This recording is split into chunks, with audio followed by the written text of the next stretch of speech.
এইভাবে কিন্তু আজকে বিয়ে যদি করা হয় তাহলে বলবো এই ডিভোর্সের সে প্রবণতা যা দিনকে দিন বাড়ছে, প্রতি সপ্তাহেই দেখতে পাচ্ছি কোনো না কোনো কেস আসছে। পারিবারিক অশান্তি, ম্যারিড লাইফে প্রবলেম, ম্যারিড লাইফের পরেও দেখা যাচ্ছে তার অবৈধ প্রণয়, এই জিনিসগুলো থেকে অনেকটা স্বস্তি পাওয়া যায়। আজকে এই নিয়ে আলোচনা করবো যে টেকনিক্যাল কানেকশনসগুলো মেইনলি আমরা কি কি দেখে থাকি জানিয়ে আজ অনুষ্ঠানের শুরুতেই একটি অপ্রিয় সত্যি কথা শেয়ার করতে চাই। আজকে একটা বিয়ের লগ্ন, একটা খুশির দিন, অনেক পরিবারে অনেকের জীবনে আজকের দিনটি তেমনই। তো নতুন জীবনে বাধা পড়তে চলেছেন অনেকেই। অবশ্যই যারা দেখছেন তেমনই কেউ যদি দেখে থাকেন তাদের জন্য আমাদের এই মঞ্চ থেকে শুভেচ্ছা শুভকামনা থাকবে। কিন্তু একটা ওই যে অপ্রিয় সত্যি কথা বলতে চাইছিলাম একটু শুরুতে, তাহলে সেটা রাখি। যে বিবাহিত জীবনে প্রবেশ করতে চলেছেন সেই বিবাহিত জীবনের সার্বিক সফলতা বা তার পরিণতিটা আদৌ সুখকর হবে কিনা, এই ভাবনাটা কখনো কি আপনাদের মনে এসছে বা কখনো ভাবায়? এবং সেই ভাবানোর পরবর্তী কাজ জেনে নেওয়ার কোনো প্রচেষ্টায় আপনি নিজেকে রত করেছেন? আলটিমেটলি যেটাকে ডাইভোর্স বা বিচ্ছেদের মতো চরম পর্যায়ে আমরা একটা সম্পর্কের অবনতি এবং করুণ পরিণতির ক্ষেত্রে আমরা দেখে থাকি, সেটা একজন জাতক জাতিকার রাশিচক্রে অবস্থান করছে কি?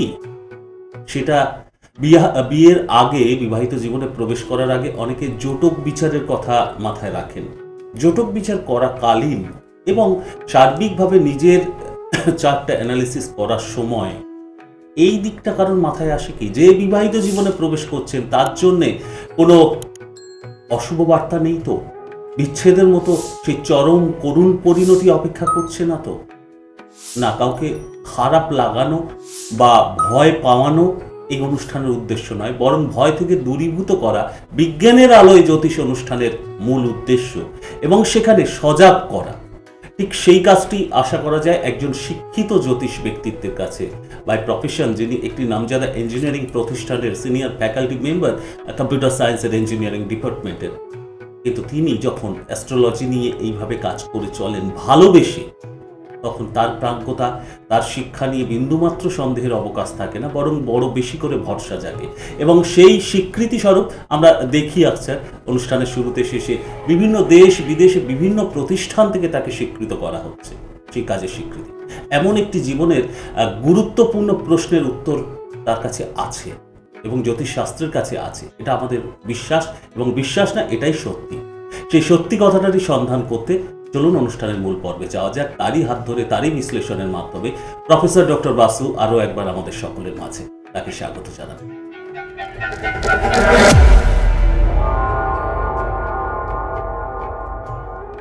Welcome sir. Thank you.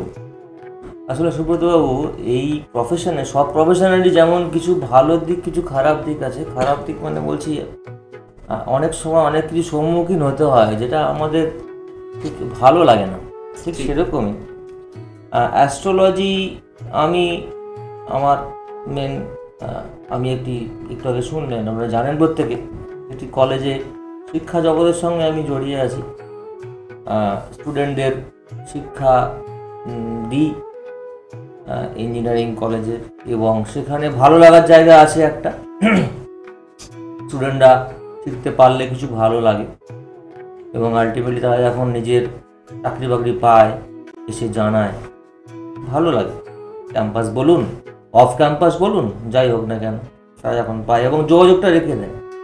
তো এই পাশাপাশি জ্যোতিষশাস্ত্র চর্চার সঙ্গে সঙ্গে আমি যখন অনেক সময় প্রচুর মানুষকে তাকে গাইডেন্স দেওয়া যায়, তার কি করণীয়, কি করা উচিত, সে বিভিন্ন ভাব, যে দ্বাদশ ভাব মেনলি বলি, এছাড়াও আরও অনেক পাশাপাশি অনেক ভাব আছে, অনেক সূক্ষ্ম সূক্ষ্ম ভাবের আবার সাব ভাব বলা যেতে পারে, সেরকম প্রচুর আছে। তার সঙ্গে বেশ কিছু জায়গা আমি বারবার বলি, এবং সেটা ঘটনা, সেটা জ্যোতিষশাস্ত্র সব কিছু সমাধান করতে পারে না। এমন কোনো মানুষ নেই পৃথিবীতে যার জীবনে সে সমস্ত রকম সমস্যা থেকে মুক্ত। আমাদের উচিত এই সমস্যায়, আমরা কি কি সমস্যায় পড়তে পারি সেগুলো জেনে নেওয়া, এবং সেই বুঝে আমাদের একটা প্ল্যান করা, আমাদের সচেতন থাকা। যে আমার এই জায়গাটা খারাপ আছে, এখানে আমি প্রচুর পয়সা খরচ করেও প্রতিকার নিয়েও লাভ হবে না। এবং প্রকৃত জ্যোতিষের সেটা বলে দেওয়া উচিত যে এই জায়গাটাতে আপনাকে সাবধানতা অবলম্বন করতে হবে। ঠিক সেরকমভাবে বেশ কিছু ভাব দেখা যায় সেটা কি না প্রতিকারও সম্ভব হয় না। সম্ভব হলে ঠিক আছে, তো যখন দেখতে পারি এরকমই একটা বিষয় যে একজনের বিবাহিত জীবনের অসুবিধার কথা, গতকালই একটি চার্ট দেখছিলাম যে ভদ্রমহিলা খুব স্ট্রাগল করছেন, বারবার বলছেন আমার কি বিবাহিত জীবনের সুখ আমি পাবো না, বারবার একই কথা বলতে খারাপ লাগছে, কিন্তু সেটাই ঘটনা যে তার রেমেডি নেই, প্রতিকার নেই। তো সেখানে যেটা বলা হয় যে বিয়ের আগে প্রিভেনশন ইজ বেটার দ্যান কিউর। একজন মানুষের কার্সিনোমা বলুন বা ম্যালিগনেন্সি বলুন হওয়ার সম্ভাবনা আছে, তার মানেই তার হবে তার নয়, কিন্তু সে ম্যালিগনেন্সি বা আপনার ক্যান্সার হওয়ার জন্যে যা যা ফ্যাক্টরগুলো রেসপন্সিবল সেইগুলো যদি গ্রহণ করে তাহলে তার ক্যান্সার হওয়ার সম্ভাবনা অনেক বেশি। ঠিক সেরকম একজনের মানুষের জীবনে তার বিয়ের জায়গাটা যখন দেখা যায় এর কিন্তু ডিভোর্সের কানেকশন আছে যথেষ্ট, তখন তাকে সেভাবে চলা উচিত।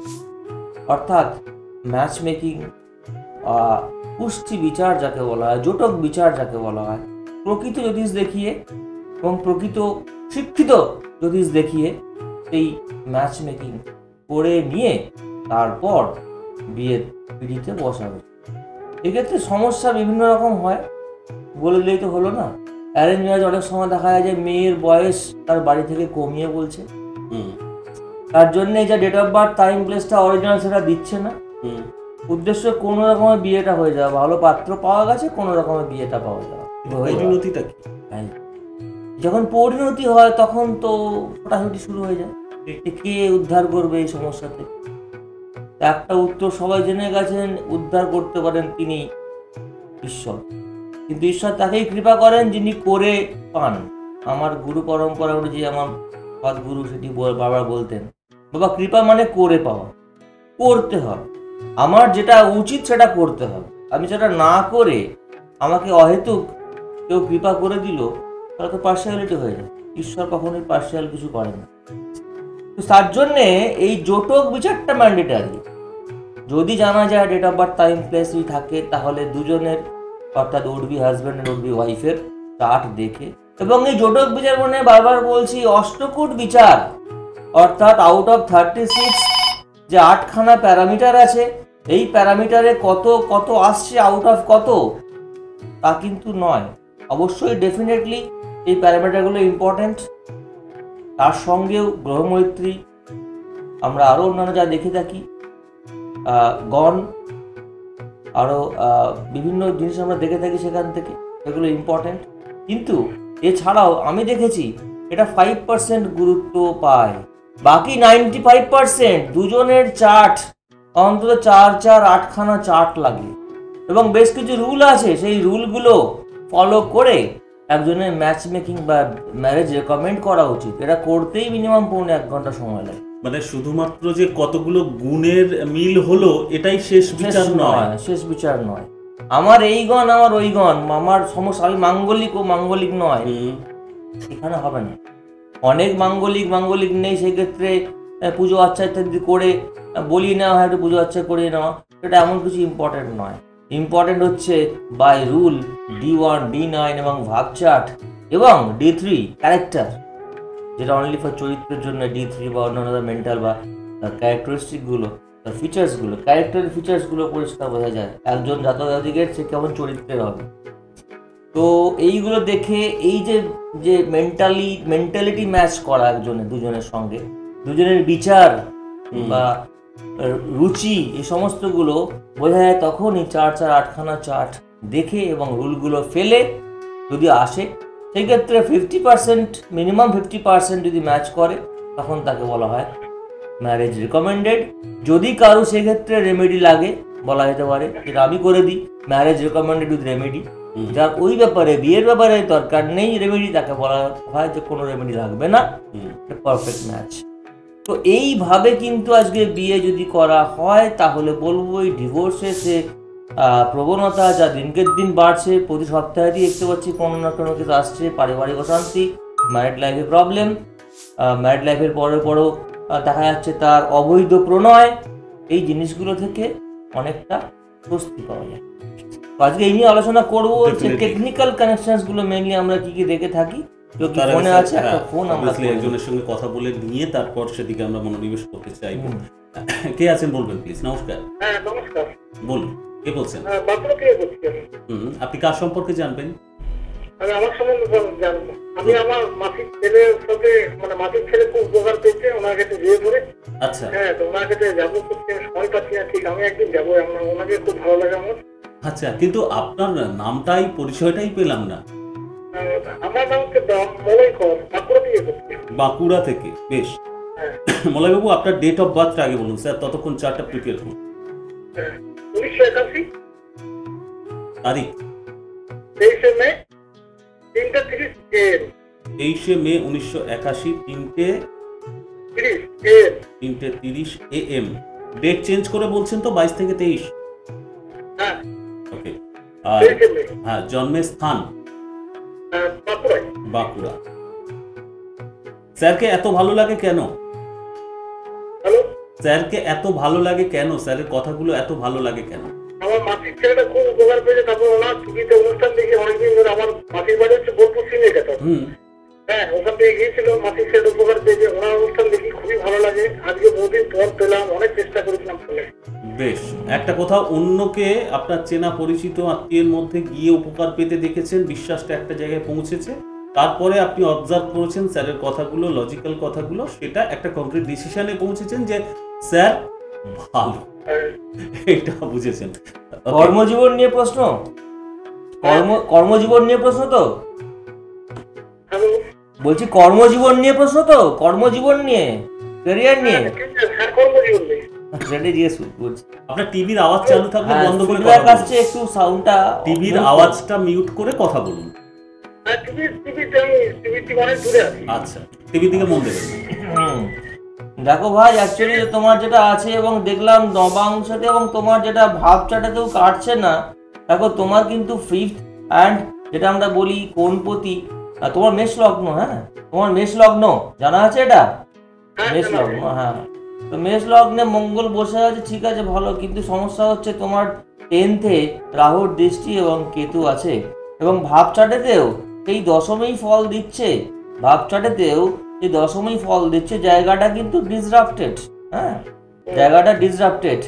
এবং বলে দিই তোমার কিন্তু যে ফিফথ লর্ড লগ্ন সাপেক্ষে, দ্যাট ইজ আমাদের রবি, এই রবির সঙ্গে শুক্র D1-এ থেকে আর দারিদ্র যোগ সৃষ্টি করছে, বুঝতে পেরেছো ভাই? হ্যাঁ হ্যাঁ, দারিদ্র যোগ সৃষ্টি করছে। যদিও একটি বলি, এবারে ভয় পাওয়ার খুব একটা কিছু কারণ নেই, ভয় পাওয়ার কারণ নেই, তার কারণ এখানে ফলটা কিন্তু দারিদ্র যোগের পাওয়া যাচ্ছে না, ভাবচাটে সেই ফলটা কেটে যাচ্ছে। ভাবচাটে রবি ফল দিচ্ছে তুঙ্গে, মানে লগ্নে ফল দিচ্ছে, তুঙ্গস্থ নেই কিন্তু লগ্নে ফল দিচ্ছে, ভাবতে হবে। মেষে রবি ফল দিচ্ছে মানে তুঙ্গ ফল দিচ্ছে না, রবি কিন্তু তোমার দ্বিতীয়তেই আছে লগ্ন সাপেক্ষে, দ্বিতীয় থেকে প্রথম লগ্নে ফল দিচ্ছে। আর ভাবচাটেতে এই শুক্র কিন্তু দ্বাদশেই থেকে যাচ্ছে, অর্থাৎ এইখানে দারিদ্র যোগের ফল তুমি পাবে না। যে কেউ দেখে বলে দেবে তোমার দারিদ্র যোগ আছে, সর্বনাশ কাণ্ড, তা কিন্তু নয়। হ্যাঁ, তো সেই ক্ষেত্রে বলবো তোমার চাকরির জায়গাটা উন্নতি করা যেতে পারে। এই চার্টেও আমি বলবো তোমার গভর্নমেন্ট সার্ভিসের জন্য ট্রাই করেছো, সরকারি চাকরির জন্য ট্রাই করেছো কোনোদিনও? হ্যাঁ, তো এখনো তুমি চেষ্টা করে যাও, তার কারণ একটু রেমেডি দরকার আছে, একটু রেমেডি নিয়ে তুমি চেষ্টা করলে বলবো এই চার্টে গভর্নমেন্ট সার্ভিস পসিবল, বুঝতে পেরেছো? এই চার্টে গভর্নমেন্ট সার্ভিস পসিবল। সুতরাং তোমার চার্টটা কিন্তু কর্মজীবনে অ্যাট এ গ্ল্যান্স একটা ডিসরাপশন আছে, বাট তবু বলবো স্ট্রাগল করে অ্যান্ড রেমেডি নিলে এই চার্টেতেও গভর্নমেন্ট সার্ভিস পসিবল। আমি সবাইকে বলি না, খুব ভালো করে দেখতে হয় তার জন্যে, বাট যেগুলো যেগুলো ফ্যাক্টরস দেখতে পাচ্ছি সাপোর্ট করছে, D10-ও মোটামুটি ঠিক আছে। সুতরাং তোমাকে বলবো সরকারি চাকরির জন্য প্রিপারেশন নাও, তাহলে তুমি কিন্তু একটা যোগ আছে তোমার। হ্যাঁ, এবং টাইমও মোটামুটি সাপোর্ট বোধহয় এখন করছে, আমি একটু দেখে নিই। এখন মঙ্গল এবং এই মুহূর্তে চলছে তোমার 4th, এখন 22, এখন যাচ্ছে কত, হ্যাঁ সময়টা এখন তোমার জুপিটার চলে গেছে, রাহু ঢুকেছে, তো রাহু এবং স্যাটার্ন চলছে। হ্যাঁ, তো মেষ লগ্নের ক্ষেত্রে দশম এবং একাদশপতি শনি, তার জন্য এটা একটা কর্মপতি 11পতি হলো লর্ড হলেও, তবু বলবো তোমার এই 2020 অবধি, হ্যাঁ 29শে এপ্রিল 2017 থেকে 5th মার্চ 2020 মধ্যে গভর্নমেন্ট সার্ভিসের যোগ আছে, এবং তুমি ঠিকঠাক প্রপার রেমেডি নিলে আমি সেটা লিখে দিতে পারি। ঠিক আছে, এই লিখে দিতে পারাটাই একটা বড় ফ্যাক্টর, কিন্তু কারণ তার প্রতিকারের উপর যে প্রতিকারগুলো তিনি প্রোভাইড করেন, তুলে দেন, তার উপরে তিনি গ্যারান্টি শব্দটা প্রয়োগ করেন। কেন অনেকেই বলবেন গ্যারান্টি শব্দ কি প্রয়োগ করা যেতে পারে, কিন্তু স্যার পারেন কারণ তিনি জানেন বলে পারেন। কি জানেন? যে রেমেডিটা দেওয়া হচ্ছে সেটা কার্যকরী হবে, এবং পার্টিকুলার সেই দিকটাতেই তার ট্রিটমেন্টটা হবে। কোন দিকটায়? যেখানে, কারণ উনি তো একটা চার্ট দেখে কোনোভাবে বিচার করেন না, একেবারে গভীরে গিয়ে প্রবেশ করেন, রুটটা কোথায়, সেখান থেকে রোগের চিকিৎসাটা করার চেষ্টা করেন, অবশ্যই ভাগ্য সংক্রান্ত রোগে। সেখানে তার আত্মবিশ্বাস এই কারণেই, কারণ তার শিক্ষাটা সেই পর্যায়ে রয়েছে এবং তিনি পারবেন, এবং যার স্বীকৃতি ISO 9001:2015 মতো বিশেষ প্রতিষ্ঠান থেকে সেই মান্যতা তাকে প্রদান করা হয়েছে অ্যাস্ট্রোলজি সার্ভিস এবং জিমোলজি সার্ভিসের প্রতি, যে আমরা বোর্ডটা এই মুহূর্তে আমাদের ব্যাকগ্রাউন্ডে দেখতে পাচ্ছি, তেমনই স্বীকৃতি স্বরূপ এই বিশেষ সাবজেক্টের উপর। এটা কিন্তু কোনো প্রচার সর্বস্বতা না, এটা একটা বাস্তব। স্যার, আপনি যদি পারমিট করেন একটু নেক্সট কলার বন্ধুর সাথে কথা বলে নিয়ে আমরা টপিকে আলোচনা করব। হ্যাঁ, একটু মনোনিবেশটা বেশি দেওয়া যাবে। আপনাকে ওয়েলকাম, নমস্কার। হ্যাঁ নমস্কার, আমি হাওড়া বাউরিয়া থেকে বলছি। আমি একটু নিজের সম্পর্কে দাদার কাছে জানতে চাই। নিশ্চয়ই জানবেন, আপনার নামটা বলবেন। আমার নাম হচ্ছে পুষ্পিতা ব্যানার্জি। ওকে, আমার ডেট অফ বার্থ হচ্ছে 23/11/1989। সময়টা বলুন। সময় হচ্ছে বিকেল 4:34, প্লেস হাওড়া। 4:34 হাওড়াতে জন্ম। স্যারের কাছে জানার বাসনা কেন একটু বলবেন পুষ্পিতা? বাসনা এই জন্য, উনি তো অনেক রকম ভাবটার বিচার করে বলেন, ওপর থেকে শুধু গ্রহ দেখে বিচার করেন না, সেই জন্য ওনাকে স্পেসিফিক খুব ভালো লাগে। তার মানে এইটুকু তথ্য যে বললেন, আমাদের স্যারের মানে প্রেডিকশনের মূল নির্যাস যেটুকু বলতে গেলে, আপনি তার মানে রেগুলারলি দেখেন এই অনুষ্ঠান? হ্যাঁ অবশ্যই দেখি, আমার সঙ্গে ফেসবুকে আমার প্রোগ্রামগুলো উনি যখন সেন্ড করেন অবশ্যই দেখি। ও, তাহলে এই ফাঁকে বলে দিই, স্যারের ওয়েবসাইট ভিজিট করেও কিন্তু শুধু পুষ্পিতা আপনি নন, সকলেই দেখতে পারেন। ইউটিউবে গিয়ে স্যারের প্রিভিয়াস বিভিন্ন এপিসোড দেখতে পারেন। স্যারের ওয়েবসাইট জানেন তো? টিভি স্ক্রিন ফলো করলে দেখতে পারবেন www.propbasu.in। এখানে আপনি অবভিয়াসলি দেখে নিতে পারবেন, এবং যাবতীয় ইনফরমেশন স্যারের সঙ্গে কেউ কন্ট্যাক্ট করতে চাইলে সেই ইনফরমেশনও ওখান থেকে কালেক্ট করে নিতে পারবেন। ওকে, এবার মনোনিবেশ করা যাক পুষ্পিতার প্রেডিকশন। তোমার তো বৃষ লগ্ন, হ্যাঁ বৃষ লগ্নে, বৃষ লগ্নে শুভ গ্রহ কিন্তু শনি, বুধ এবং রাহু, এবং তার সঙ্গে রবিও। বুঝতে পেরেছো? সব থেকে ইম্পর্টেন্ট প্ল্যানেট হচ্ছে বৃষ লগ্নের ক্ষেত্রে বলবো শনি। তো যাই হোক, তো তোমার প্রশ্নটা কি নিয়ে? মেনলি তোমার প্রশ্ন কি? প্রশ্ন হচ্ছে আমার মানে বিবাহিত লাইফ মানে হয়নি, কি মানে হবে, বা আমার আপনার বিষয় অনুসারে আমার কি ডিভোর্সের চান্স আছে? না, ডিভোর্সের চান্স নেই, এবং বলবো তোমার বিবাহিত জীবনে যিনি চাকরি মানে তোমার হাজবেন্ড কিন্তু সরকারি চাকুরিজীবী হওয়ার সম্ভাবনা আছে। কেন বলি? এটা হলো রিলেশনাল অ্যাস্ট্রোলজি। একজনের চার্ট দেখে আরেকজনের সম্বন্ধে, তার ব্যক্তিগত জীবন সম্বন্ধে কিছু ধারণা করা, এটা probabilistic, not definitive in nature. তোমার হাজবেন্ডের চার্ট দেখলে পরিষ্কার বোঝা যাবে, বাট তোমার হাজবেন্ড যিনি হবেন তিনি সরকারি চাকুরিজীবী হওয়ার সম্ভাবনা আছে। তোমার বিষ লগ্নের জন্য বলবো রবি এবং বুধ এক জায়গায় বসে আছে, এবং ভাবটাকে একটা প্রশ্ন করছি, বলছি আমার ওই সপ্তমে যে বুধ আছে রবির সাথে, আমি একটা ব্রাজিল পান্না করে আছি, ওটা কি ঠিক আছে?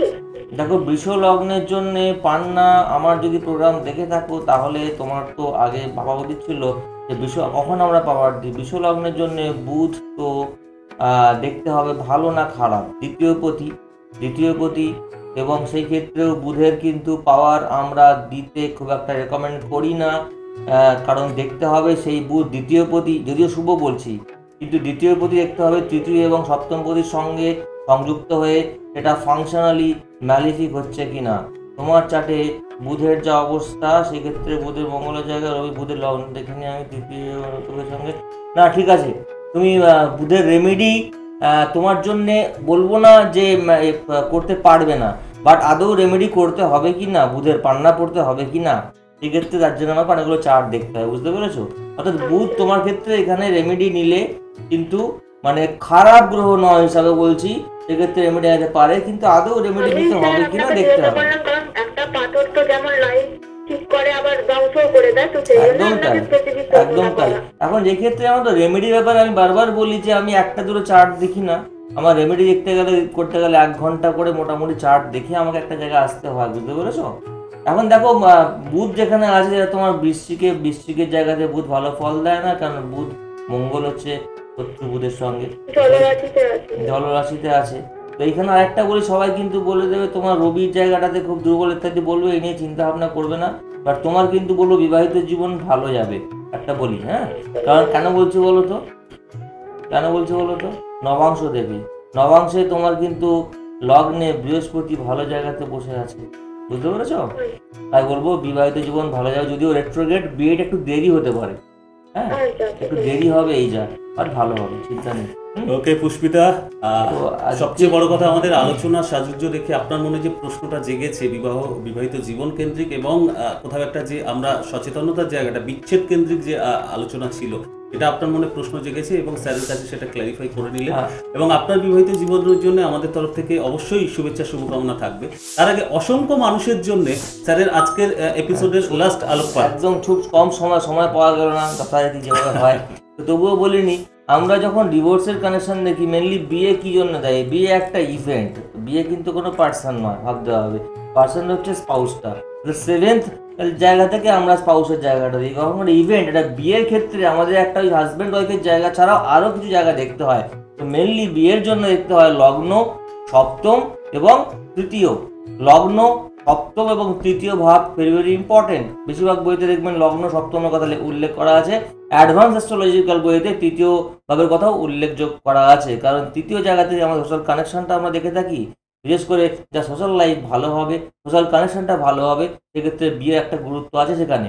এবং ডিভোর্সের ক্ষেত্রে দেখা যায় যে লগ্নের দ্বাদশ, অর্থাৎ দ্বাদশ হচ্ছে এবং সপ্তমের দ্বাদশ যেটা 6, 8, 12 সাথে malefic houses in Vedic astrology, in কর্কেটিভ অ্যাস্ট্রোলজি, তো লগ্নের দ্বাদশ মানে দ্বাদশ এবং সপ্তমের দ্বাদশ মানে 6 এবং থার্ডের দ্বাদশ মানে দ্বিতীয়, অর্থাৎ কোনোভাবে যদি সপ্তম হাউসে যে 12, 6 বা আমাদের দ্বিতীয় পতির কোনোভাবে ম্যালিফিক কানেকশন থাকে, এই ক্ষেত্রে বলবো এই চার জাতকের কিন্তু বিয়ে ডিভোর্স হয়ে যাওয়া বা লিগাল সেপারেশন হওয়ার সম্ভাবনা আছে, যদিও বা এই জিনিসগুলো দেখতে হবে মিনিমাম 3 থেকে 4টে চার্টে, D1-এ দেখতে হবে, D9-এ দেখতে হবে, ভাব চার্টে দেখতে হবে, অ্যান্ড রেখানে দেখতে হবে, নাহলে কিন্তু হবে না।